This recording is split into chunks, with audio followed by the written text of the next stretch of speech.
First, you'll need to thoroughly clean and examine the concrete floor. If it's found to be even and fairly level, then tiles can be laid directly on the concrete surface. This concrete floor is bumpy and badly out of level. Before tiling, it must be screeded.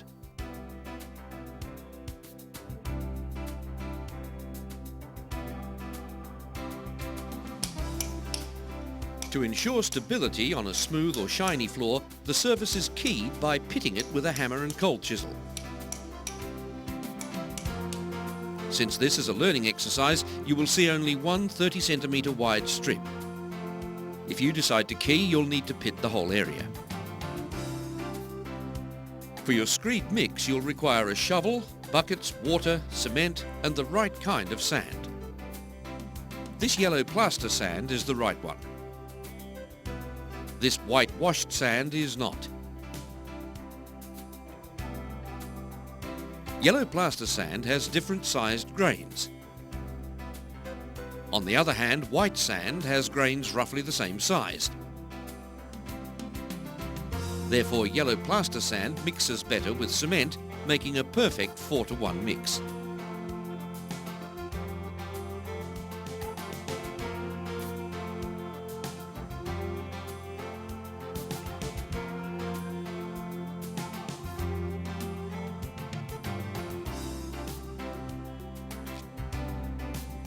One bucket of cement to 4 buckets of sand.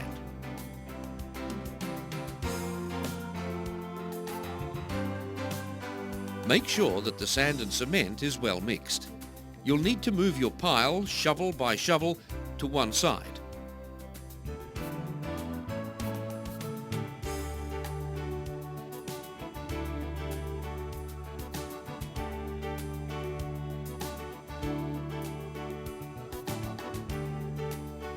And then put it back where it was.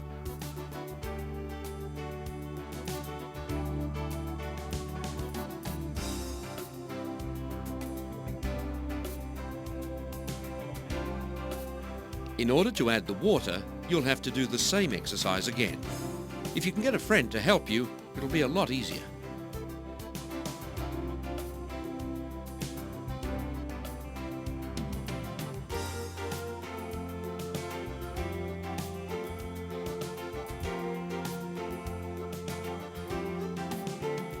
The water is gradually added with the aid of a sponge until it reaches the consistency of a dry cake mix. That's to say, when you squeeze it in your hand and release it, it retains its shape. You'll need to check quantities with your supplier. Depending on your floor area, you may require a lot of mix, so enlisting a friend is a really good idea. If you've decided to key the floor, you'll need to mix water and cement in a bucket until it looks like a thick gravy, called a slurry.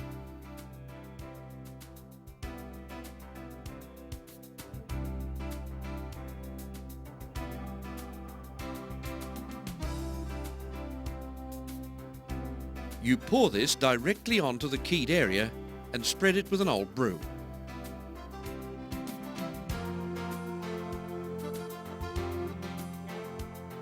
This process ensures a good bond between the keyed surface and the screed. Here it follows the contours of the keying.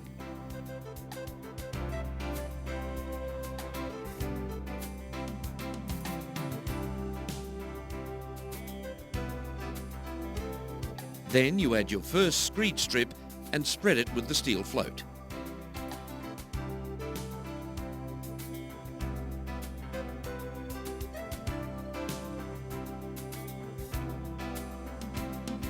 This first strip is laid at the low end of the unlevel floor. Be sure to spread it evenly, somewhat higher than its desired height, and then pack it down well with the steel float.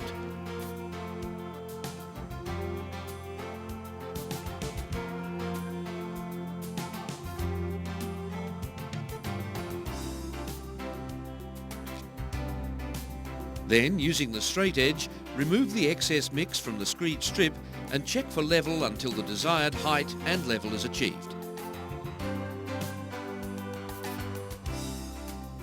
Now proceed with the second and third strips, which run at right angles to your first screed strip.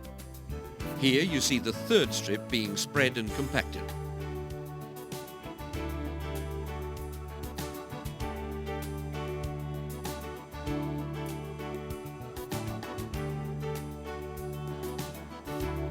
Then use that straight edge again, holding it firmly with both hands, rotating it and pulling it towards you while gently pressing it down.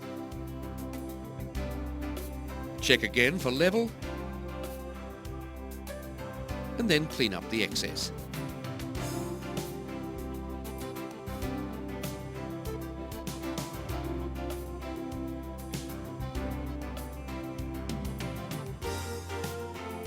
When constructing the second and third sides, you need to be careful not to dig into the first already level strip.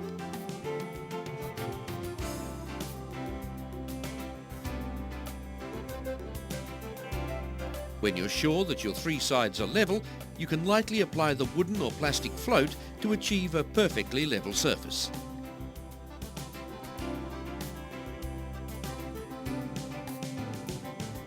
If pits appear, use the excess to fill them by throwing small amounts into the pits like this. Throwing it rather than sprinkling ensures that it has a chance to embed itself into the surface.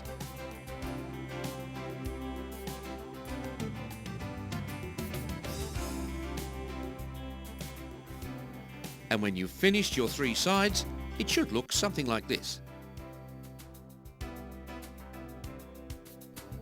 Now you're ready to fill the centre. Shovel in the mix as before and spread it evenly in the same way as before with the steel float.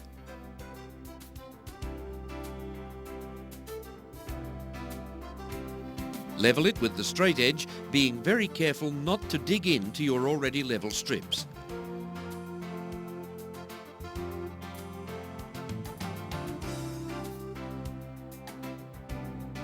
Float it off with the wooden or plastic float and proceed with your next strip.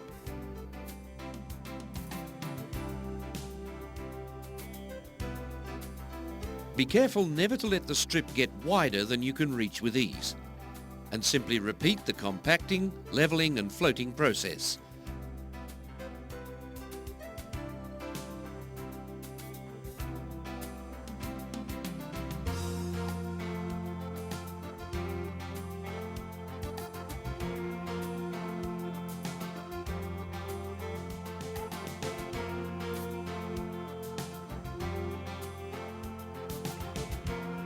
Holding the straight edge with both hands, rotating it and pulling it towards you, applying a gentle pressure to remove the excess. When you've checked for level, use the wooden or plastic float to finish. To prove that the screed is square, this student and his teacher have placed a long straight edge on the long side and a short straight edge on the short side of the screed. They measure and mark 800 millimeters on the long side, 600 millimeters on the short side. The measurement from one mark to the other is exactly 1000 millimeters. That means it's square, so they proceed to trim the job.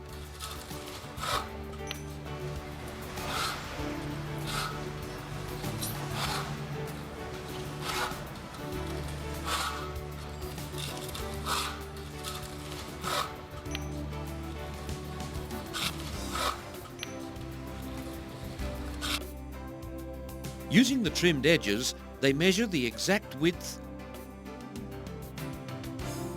and exact length required, mark it, relay the straight edge and trim the other two sides.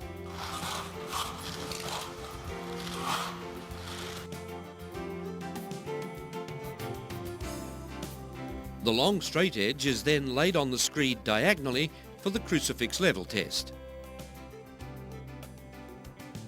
The spirit level is added and, well done young man. This screed is level and square. When it's dry in about 24 hours, it'll be ready for tiling.